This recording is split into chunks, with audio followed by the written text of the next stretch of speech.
And welcome to Neverwinter with Aragon. So we're just wrapping up the Protectors Jubilee event. And with this event, you can farm the heck out of these Protectors Bounties. You can open a whole ton of them, farming about 100 per hour, and you can even obtain Coalescent Motes from them. So I'd like to go and open over 400 of these and see what kind of drops we can hope to obtain and whether it's actually worth the grind you are inputting. And we'll also see how much buff food we can make off this, and is it going to be enough for the following year of me playing. Potentially we might have to do more grinding within the summer festival. So before we get started, I'd like to give a massive thank you to all of these channel members for helping me keep my channel going. And let's jump into it. So we got just over 400 of these bounty boxes, and we've only just about got 500 renown. Let's see how much we can make in all these boxes. Now we have opened already 6 of them this year, which means that we're already getting on track with regards to the increase in the rewards you can obtain. You can see on the tooltip of these boxes, the more you open, the better rewards you can get. Up to after opening 100, you get a double chance of rare and epic rewards. And Coalescent Motes, these mythic things, are supposedly rare rewards, as they used to be just blue. Now I'm going to delete these ones here. Don't worry, this is on the previous server. I do have all of these on my live server, but I like to probably hold on to them even till next year, and I can make this again but earlier on in the event so that any newer players can see what bounties you can obtain from these. So let's begin and spam open a bunch of these, and you already notice we're getting what are decent rewards. These Protectors Hospitality, it will allow you to obtain more of those figurines, and then these lunch boxes.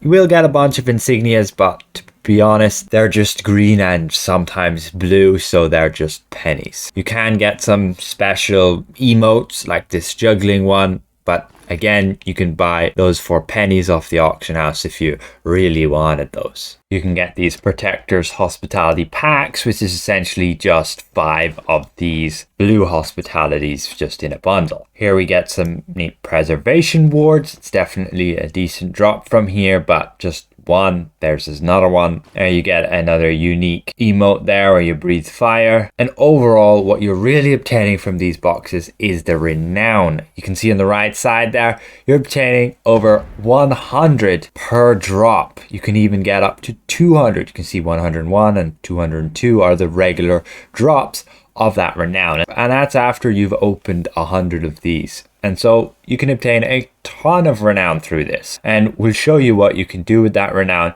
just after we've opened these. Hopefully we obtain a Coalescent Mote here and there. What they did used to have within these boxes was also vouchers for your Zen market, up to like 100% off some items like Stones of Health, etc. And then you could also get 50% off like everything or the different sections.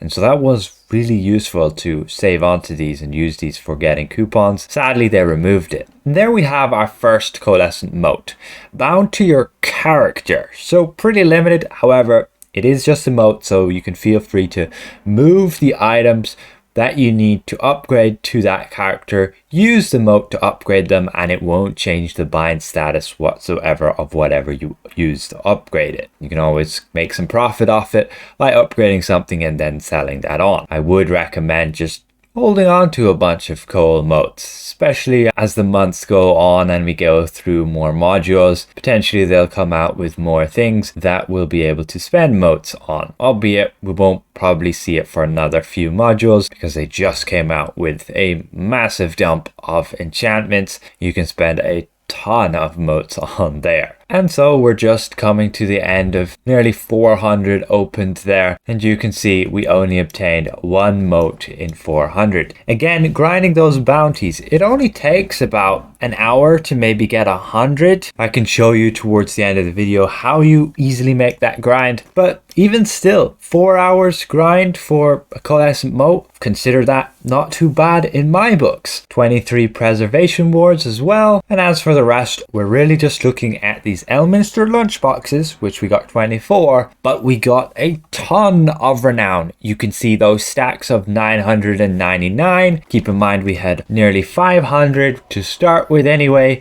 and we can go to Elminster, his store, and we can see the amount of renown we now have is 43,700. So we got over 43,000 from just 400 of those Protectors Bounties. What can you do with that renown? Well, you can buy all of this fashion stuff. You can buy this new mount that you could see at the beginning of the video, and as a new player I would highly recommend getting it because it's a legendary mount. You can buy your epic companion, and for the rest it's just fashion. But the biggest sink of renown, in my opinion, the best bet is to buy as many of these Elminster lunchboxes as possible.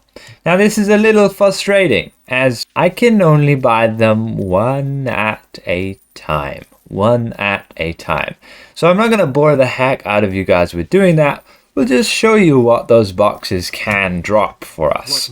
And we can see 43 there, and looking at the tooltip, they can give you caprese, squash soup, watermelon sorbet, and you can see the rest of the list there. You can open a bunch and you can see it can drop you up to 4 different types of those food. And we can see those are all the 4 food drops we're getting there. Just keep in mind you're only getting 4 within each lunchbox, which is a pretty good deal, but it's random and all of the food is unbound, so you'll be able to sell all of that. It just can be quite annoying that there's so much in there that you're not really going to be able to focus on what you want. Let's say I make a build that needs squash soup, then I need an absolute butt ton of this stuff, then that's all I will really want from this. But you'll be able to sell all of the other food here. Grand Summer Feast being one of the ones there that pretty much gives the most stats nowadays if you don't consider legacy food, as I'm just going to pretend it doesn't exist in the game. And that's what I would spend your renown on. Again, you can sell all that food, all the stuff you don't need, or just hold on to it. So with obtaining 43,000 of this renown, we can buy 287 lunchboxes, which if we multiply then that by 4 by the amount of drops we get per box, we're getting 1,148 pieces of food from that many boxes. However, since there are 11 things that can drop from this lunchbox, on average you're only going to end up with 1 stack of the food you want. So with grinding for 4 hours, I've got myself enough renown just for 1 stack of like squash soup and watermelon. Well, all this food. 1 stack of everything. Now, the problem with that is you only really want one of the foods to fit your build, and that's the food you'll be using, and you'll probably sell the rest. Or if you play multiple roles like me, you can make use of the caprese on your tank, the squash soup on your DPS, and so on. So I don't really think investing that much time just for getting your buff food is really worth it. Of course, you can do it to get the Coalescent Motes, and in my opinion, 4 hours for a Coal Mote isn't such a bad deal. However, some people could be more lucky, some people could be less lucky. On the previous character that I tested this out on before making the video, I got, again, 2 of those Coalescent Motes.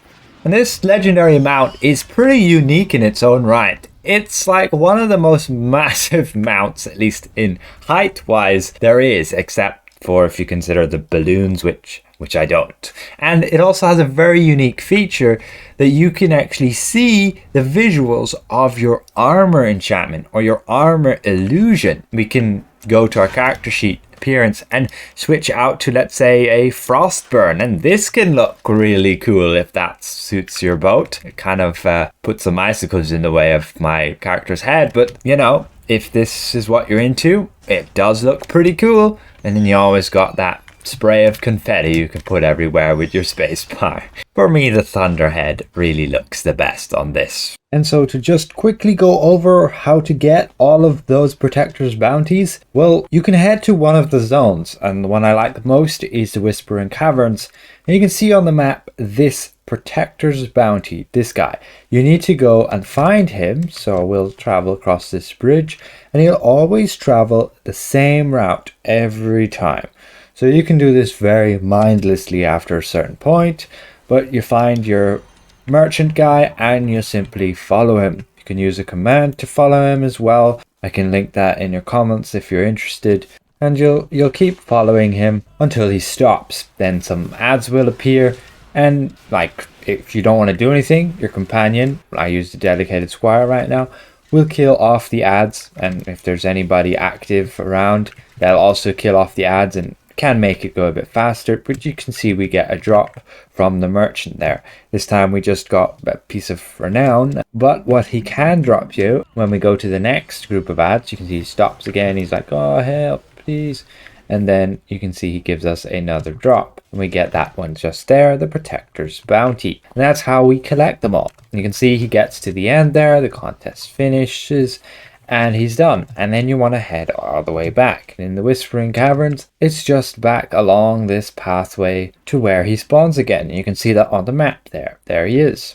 We head to this bridge, and you can see the foreign merchant. Somebody has to go up to him, somebody has to interact with him, and he starts walking, and then we can follow him again. Following my companion is not a good idea. We managed to follow him, and there we go. And he'll again stop every now and again. Some ads will spawn, and he'll be like, oh help.